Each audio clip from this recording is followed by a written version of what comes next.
Hi friends, it's me here Ehsan Ali Lund, and today's our lecture is about very interesting topic blood circulatory system. दोस्तों अज असां पढ़ंदासीं blood circulatory system जे बारे में। अच्छा दोस्तों, छा तव्हां कॾहिं सोचियो आहे असांजे जिस्म में जेको ब्लड आहे उहो सर्कुलेट थिए थो, यानी असांजे जिस्म में जेको ब्लड आहे उहो फ्लो थींदो रहे थो। अच्छा दोस्तों, हाणे जेको असांजो ब्लड आहे उहो असांजे जिस्म में छा थिए थो दोस्तों, फ्लो थिए थो। हाणे जेको ब्लड आहे उहो फ्लो छाजे ज़रिए थिए थो दोस्तों, वेसल्स जे ज़रिए थिए थो। हाणे ब्लड जेके वेसल्स आहिनि दोस्तों उहो जेको आहे टिनि टाइप्स जा आहिनि, लेकिन असां फ़िलहालु ॿ टाइप्स खे ज़िक्र कंदासीं। हिकिड़ो असां ज़िक्र कंदासीं वीन्स जे बारे में, ॿियो जेको आहे दोस्तों असां ज़िक्र कंदासीं आर्टरी जे बारे में दोस्तों। हाणे वीन बि जेको आहे असांजो हिकु वेसल आहे ऐं जेको आहे आर्टरी बि जेको आहे असांजो वेसल आहे।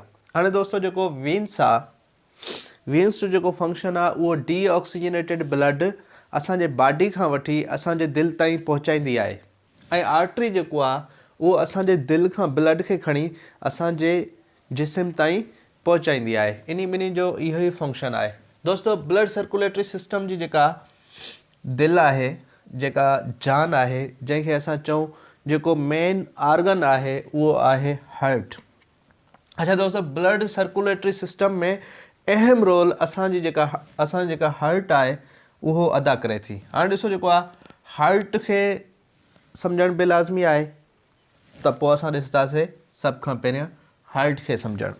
हाणे दोस्तों हीउ जेको डायग्राम आहे उहो असांजे हार्ट जो आहे, यानी असांजो जेको हार्ट आहे जेकॾहिं उनजो साइज़ ॾिसूं त उहो जेको आहे असांजे जेके मुठी में यानी पूरो अचे एतिरो जेको आहे हार्ट जो जेको साइज़ आहे। ऐं जेको हार्ट जेको उहो बंदि आहे, लेट सपोज़ हीउ जेको असांजो कटियल आहे यानी एनाटॉमिक असां इन जी जेका स्टडी कंदासीं त हाणे ॾिसूं जेको आहे असांजो जेको हार्ट आहे दोस्तों, इन में जेको आहे 4 चैम्बर्स हूंदा आहिनि दोस्तों असांजे हार्ट में 4 चैम्बर हूंदा आहिनि।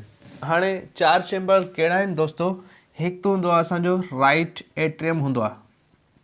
पहिरियों जेको चैम्बर आहे दोस्तों उहो आहे असांजो राइट एट्रियम, ऐं उन खां पोइ असांजो ॿियो चैम्बर आहे हिकु लेफ्ट एट्रियम दोस्तों। उन खां पोइ दोस्तों असां वटि हूंदो आहे वरी राइट वेंट्रिकल। हिकिड़ो चैम्बर खे असां चवंदा आहियूं राइट वेंट्रिकल, 3 नंबर खे, ऐं चौथों जेको चैम्बर आहे असांजो उहो आहे लेफ्ट वेंट्रिकल।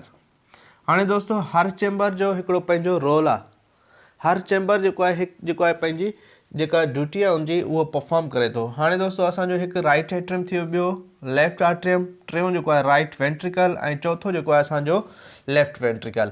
हाणे राइट इन जे लाइ इन में नाला आहिनि छो जो ही हार्ट जे राइट साइड आहिनि, ऐं ही जेके आहिनि असांजे हार्ट जे लेफ्ट साइड आहिनि। अच्छा दोस्तों, इहे त थी आहे असांजे हार्ट जे चैम्बर्स जे बारे में।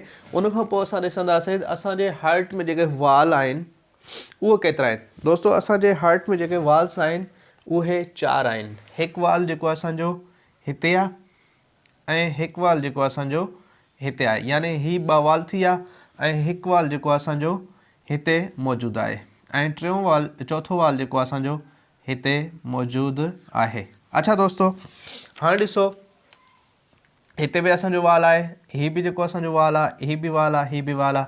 हर वाल जो हिकिड़ो पंहिंजो फंक्शन आहे दोस्तों। त हाणे ॾिसो असां जेको आहे सभ खां पहिरियां जेको असांजो वाल आहे right atrium and right ventricle ॾांहुं। हाणे यानी राइट एट्रियम में जेको ब्लड हूंदो आहे उहो राइट एट्रियम काॾे मोकिलींदो आहे? राइट वेंट्रिकल में हिन वाल जे थ्रू मोकिलींदो आहे। इन वाल खे असां चवंदा आहियूं दोस्तों ट्राइस्कप वाल। ट्राइस्कप वाल चवंदा आहियूं दोस्तों, यानी जेको पहिरियों वाल आहे जंहिंमें राइट एट्रियम ब्लड खे राइट वेंट्रिकल ॾांहुं मोकिलींदो आहे उनखे असां ट्राइस्कप दोस्तों चवंदा आहियूं। उनखां पोइ दोस्तों हीउ जेको असांजो वाल आहे यानी राइट वेंट्रिकल खां डीऑक्सीजनेटेड ब्लड लंग्स ॾांहुं जॾहिं मोकिलींदो आहे त इनखे असां दोस्तों चवंदा आहियूं पल्मोनरी वाल चवंदा आहियूं दोस्तों। ॿियो जेको असांजो वाल आहे दोस्तों इनखे असां चवंदा आहियूं पल्मोनरी वाल। उनखां पोइ दोस्तों असांजो जेको आहे टियों वाल आहे, यानी लंग्स खां जॾहिं ब्लड असांजो डीऑक्सीजनेटेड ब्लड जॾहिं ऑक्सीजनेटेड थी लेफ्ट एट्रियम में ईंदो आहे, ऐं लेफ्ट एट्रियम उनखे लेफ्ट वेंट्रिकल ॾांहुं मोकिलींदो आहे, त उनखे असां दोस्तों चवंदा आहियूं माइट्रल वाल। 3 नंबर वाल खे दोस्तों असां चवंदा आहियूं माइट्रल वाल। ऐं जेको चौथो वाल आहे उहो लेफ्ट वेंट्रिकल ब्लड खे मोकिलींदो आहे आउटा ॾांहुं, उनखे असां दोस्तों चवंदा आहियूं आउटल वाल। आउटर वाल। अच्छा दोस्तों, हाणे जेको आहे ही जेको पोर्शन बचियो आहे दोस्तों, इनखे असां चवंदा आहियूं आउटा। छा चवंदा आहियूं दोस्तों? आउटा चवंदा आहियूं। दोस्तों ऑलरेडी मां तव्हांखे ॿुधायो आहे जेको ब्लड आहे असांजो उहो असांजे जिस्म में फ्लो थींदो रहे थो। हाणे जॾहिं असांजो ब्लड असांजे जिस्म में फ्लो थींदो रहंदो आहे 24 आवर्स इहो सर्कुलेटरी सिस्टम हलंदो रहंदो आहे, त इहो सॼो ब्लड जेको आहे 5 to 6 लीटर जेको असांजे ह्यूमन बॉडी में ब्लड आहे उहो 24 आवर्स असांजे हार्ट में ईंदो आहे ऐं हार्ट उनखे लंग्स ॾांहुं मोकिलींदो आहे ऐं लंग्स उनखे जेको आहे फिल्टराइज़ेशन कंदो आहे ऐं लंग्स वरी उनखे हार्ट ॾांहुं मोकिलींदो आहे ऐं हार्ट उन फिल्टराइज़ेशन ब्लड खे असांजे जिस्म ॾांहुं मोकिलींदो आहे। हाणे इहो सॼो जेको प्रोसेस आहे उहो कीअं थिए थो, सोचण जहिड़ी ॻाल्हि आहे दोस्तों। हाणे इन प्रोसेस खे असां सम्झूं। हाणे दोस्तों सभ खां पहिरियां असां शुरू करूं था वीन्स, यानी वीन्स जो जेको कमु आहे दोस्तों उहो असांजे जिस्म खां डीऑक्सीजनेटेड ब्लड, यानी उहो ब्लड जंहिंमें ऑक्सीजन मौजूदु न हुजे उहो ब्लड। हाणे डीऑक्सीजनेटेड ब्लड वीन छा कंदो आहे, उहो असांजे हार्ट ॾांहुं खणी अचे थी। हाणे ॾिसो हिते जेको आहे लेट सपोज़ करो, लेट सपोज़ यानी फॉर एग्ज़ाम्पल मां मिसाल वठां थो, हीअ असांजो ह्यूमन बॉडी आहे, यानी हार्ट बि इन जे अंदरि अची वियो, यानी ह्यूमन बॉडी खां जॾहिं असांजे हार्ट ॾांहुं जेको ब्लड ईंदो आहे उहो दोस्तों हिन वेसल्स जे थ्रू ईंदो आहे। अच्छा दोस्तों, हाणे ॾिसो जिथां असांजो डीऑक्सीजनेटेड ब्लड हार्ट में इन थिए थो दोस्तों, असां इन खे चवंदा आहियूं सुपीरियर वेना कावा। छा चवंदा आहियूं दोस्तों? Superior vena cava. ऐं दोस्तों हिकु ॿी जाइ खां बि असांजो जेको ब्लड आहे डीऑक्सीजनेटेड उहो राइट एट्रियम में दाख़िल थिए थो, उहो हितां आहे, उनखे असां चवंदा आहियूं दोस्तों इंफीरियर वेना कावा चवंदा आहियूं दोस्तों। ही जेको रस्तो आहे जितां असांजो ब्लड इन थिए थो राइट एट्रियम में, उनखे असां इंफीरियर वेना कावा चवंदा आहियूं दोस्तों। अच्छा दोस्तों, हाणे जेको आहे सुपीरियर वेना कावा खां जेको असांजो ब्लड हार्ट में इन थिए थो उहो बि डीऑक्सीजनेटेड आहे, ऐं इंफीरियर वेना कावा खां जेको ब्लड असांजे राइट एट्रियम में दाख़िल थिए थो उहो बि असांजो दोस्तों डीऑक्सीजनेटेड ब्लड आहे। हाणे दोस्तों बॉडी खां जॾहिं असांजे हार्ट में जेको ब्लड इन थियो आहे, हाणे मां ब्लू रंग में इन जे लाइ इनखे लाइन जेको आहे ठाहे तव्हांखे ॾेखारियां थो, छो जो ब्लू खे तव्हां कंसीडर करो डीऑक्सीजनेटेड ब्लड, जेको रेड हूंदो दोस्तों उहो असांजो ऑक्सीजनेटेड ब्लड आहे। हाणे दोस्तों राइट एट्रियम में जॾहिं असांजो डीऑक्सीजनेटेड ब्लड अची वियो त हाणे राइट एट्रियम में छा कंदो, उनखे राइट वेंट्रिकल ॾांहुं मोकिलींदो। हाणे दोस्तों ही वाल जे थ्रू जेको आहे ब्लड काॾे ईंदो, राइट वेंट्रिकल में। जीअं ब्लड असांजे राइट वेंट्रिकल में ईंदो वाल असांजो वरी क्लोज़ थी वेंदो, वरी वाल खुलंदो, वरी ब्लड मोकिलींदो राइट वेंट्रिकल में, वरी क्लोज़ थी वेंदो। हितां खां राइट वेंट्रिकल ब्लड कॾहिं बि असांजो राइट एट्रियम में वापसि न वेंदो दोस्तों। राइट एट्रियम हमेशह असांजे ब्लड खे काॾे मोकिलींदो दोस्तों? राइट वेंट्रिकल में। जॾहिं असांजो ब्लड राइट वेंट्रिकल में अची वेंदो त राइट वेंट्रिकल उन ब्लड खे छा कंदो आहे दोस्तों? उन ब्लड खे पल्मोनरी वाल्स जे ज़रिए पल्मोनरी आर्टरी ॾे मोकिलींदो दोस्तों। हाणे ही जेको असांजो वेसल आहे इन खे असां चवंदा आहियूं दोस्तों पल्मोनरी आर्टरी। हाणे ही जेको असांजो दोस्तों वेसल आहे इन खे असां चवंदासीं पल्मोनरी आर्टरी। हाणे दोस्तों राइट वेंट्रिकल छा करे थो, यानी पल्मोनरी वाल्स जे थ्रू ब्लड खे वरी पल्मोनरी आर्टरी में मोकिलींदो। पल्मोनरी आर्टरी इन ब्लड खे जेको आहे काॾे मोकिलींदो दोस्तों? हाणे दोस्तों गौर कजो, ही जेको असांजो ब्लड आहे दोस्तों उहो सिधो लंग्स में अची वियो।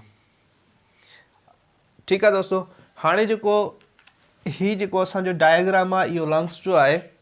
हाणे जॾहिं असांजो डीऑक्सीजनेटेड ब्लड लंग्स में पहुचे थो त लंग्स जो जेको फंक्शन आहे उहो असांजे डीऑक्सीजनेटेड ब्लड खे प्यूरिफाई कंदो आहे ऑक्सीजनेटेड ब्लड में, यानी उनजो जेको कार्बन हूंदो आहे उनखे ख़ारिज कंदो आहे ऐं उनखे ऑक्सीजन ॾींदो आहे। ऐं तव्हांखे ख़बर आहे लंग्स जे ज़रिए असां ऑक्सीजन वठंदा आहियूं ऐं कार्बन डाइऑक्साइड ख़ारिज कंदा आहियूं। अच्छा, हाणे लंग्स जे बारे में जेको आहे असां डिटेल में न पढ़ंदासीं। नेक्स्ट लेक्चर में वरी असां लंग्स जे बारे में पढ़ंदासीं। फ़िलहाल हिकु फ़र्ज़ु करियो, यानी असांजो जेको आहे डी ऑक्सीजनेटेड ब्लड लंग्स में इन थी वियो। हाणे जेको आहे किथां इन थिए थो, उनजा जेके फंक्शन्स आहिनि उनखे थोरो असां साइड रखी करे हिकु सपोज़ वठूं था।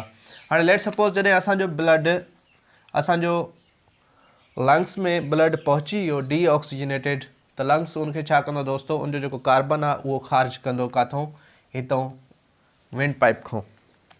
हिन खे असां चवंदा आहियूं दोस्तों विंड पाइप, जितां असां साह वठंदा आहियूं या ऑक्सीजन वठंदा आहियूं, या विंड पाइप बि चइबो आहे दोस्तों। ॿियो नालो इन जो आहे ट्रैकिया, ट्रैकिया जे ज़रिए। हाणे दोस्तों जॾहिं असांजो ऑक्सीजन लंग्स में इन थींदो त उहो ऑक्सीजन असांजे ब्लड में मिली वेंदो, यानी लंग्स जेको आहे डी ऑक्सीजनेटेड ब्लड खे ऑक्सीजनेटेड ब्लड में प्योरीफाई कंदो आहे। जॾहिं असांजो ब्लड प्योरीफाई थी वेंदो, लंग्स वरी उनखे जेको आहे रिटर्न कंदो असांजे हार्ट ॾांहुं। अच्छा दोस्तों, हाणे लंग्स खां जेको असांजो ब्लड वापसि थिए थो उहो ऑक्सीजनेटेड ब्लड आहे दोस्तों। कहिड़ो ब्लड आहे? लेट सपोज़ ही रेड असांजो ऑक्सीजनेटेड आहे, ब्लू जेको आहे असांजो उहो डी ऑक्सीजनेटेड आहे। हाणे लंग्स छा कयो आहे, ऑक्सीजनेटेड ब्लड खे रिटर्न करे थो काॾां दोस्तों, हार्ट ॾांहुं। हाणे डी ऑक्सीजनेटेड ब्लड लंग्स खां जॾहिं असांजे लेफ्ट एट्रियम में पहुचे थो दोस्तों, हाणे ही जेको असांजो छा आहे, ऑक्सीजनेटेड ब्लड लेफ्ट एट्रियम में पहुतो। लेफ्ट एट्रियम छा कंदो, माइट्रल वाल जे थ्रू लेफ्ट वेंट्रिकल ॾांहुं मोकिलींदो। हाणे दोस्तों जॾहिं असांजे लेफ्ट वेंट्रिकल में ब्लड अची वेंदो त हाणे जेको आहे ऑलरेडी मां तव्हांखे ॿुधायो त ही वाल वरी वापसि रिटर्न ब्लड खे न कंदा, सिर्फ़ु जेको उनजो जेको फंक्शन आहे उहो पंहिंजो फंक्शन परफॉर्म कंदो। हाणे जीअं लेफ्ट एट्रियम मां असांजो ऑक्सीजनेटेड ब्लड लेफ्ट वेंट्रिकल में इन थींदो, वरी ही वाल बंदि थी वेंदो, वरी ऑक्सीजन ब्लड ईंदो, वरी वाल बंदि थी वेंदो। हाणे जॾहिं असांजे लेफ्ट वेंट्रिकल में ऑक्सीजनेटेड ब्लड अची वियो दोस्तों, त हाणे असांजो जेको लेफ्ट वेंट्रिकल आहे दोस्तों, उहो जेको आहे हिन ब्लड खे वरी आउटा वाल जे ज़रिए आउटल जेको असां वटि वेसल आहे उन में मोकिलींदो दोस्तों। हाणे ही जेका वेसल आहे इहा जेका आहे पल्मोनरी जे हेठां वञी आउटी ॾांहुं निकिरे थो दोस्तों। हाणे आउटा में असांजो ऑक्सीजनेटेड ब्लड जेको आहे उहो अची वियो। हाणे आउटा में जेको बि असांजो ब्लड हूंदो दोस्तों उहो ऑक्सीजनेटेड हूंदो आहे। हाणे आउटा जो फंक्शन आहे, यानी आर्टरीज़ जे ज़रिए असांजे जिस्म ॾांहुं ऑक्सीजनेटेड ब्लड मोकिलणु। हाणे ही जेको असांजो दोस्तों ब्लड वञे थो, इहो जेको आहे ऑक्सीजनेटेड ब्लड आहे, हार्ट खां ॿाहिरि वञे थो किथे दोस्तों, असांजे बॉडी ॾांहुं। काॾे वञे थो दोस्तों, असांजे बॉडी ॾांहुं। हाणे इहो सॼो जेको असां पढ़ियोसीं ऐं इन सॼे जे बारे में जेको सम्झियोसीं, इहो आहे असांजो ब्लड सर्कुलेटरी सिस्टम। हाणे दोस्तों जेको ब्लड सर्कुलेटरी सिस्टम आहे, असांजो जेको ब्लड वेसल आहे, जेको असांजो ब्लड फ्लो थिए थो, उहो जेको आहे वीन्स एंड आर्टरीज़ जे ज़रिए थिए थो। ऐं लेकिन उन ब्लड खे जेको आहे सर्कुलेट करणु, यानी असांजे जिस्म खां जॾहिं वीन्स हार्ट में खणी अचे थो ऐं हार्ट वरी उनखे लंग्स ॾांहुं मोकिले थो, लंग्स वरी हार्ट ॾांहुं मोकिले थो ऐं हार्ट वरी असांजे बॉडी ॾांहुं मोकिले थो, इन पूरे सिस्टम खे असां सर्कुलेटरी सिस्टम चवंदा आहियूं दोस्तों। छा चवंदा आहियूं दोस्तों?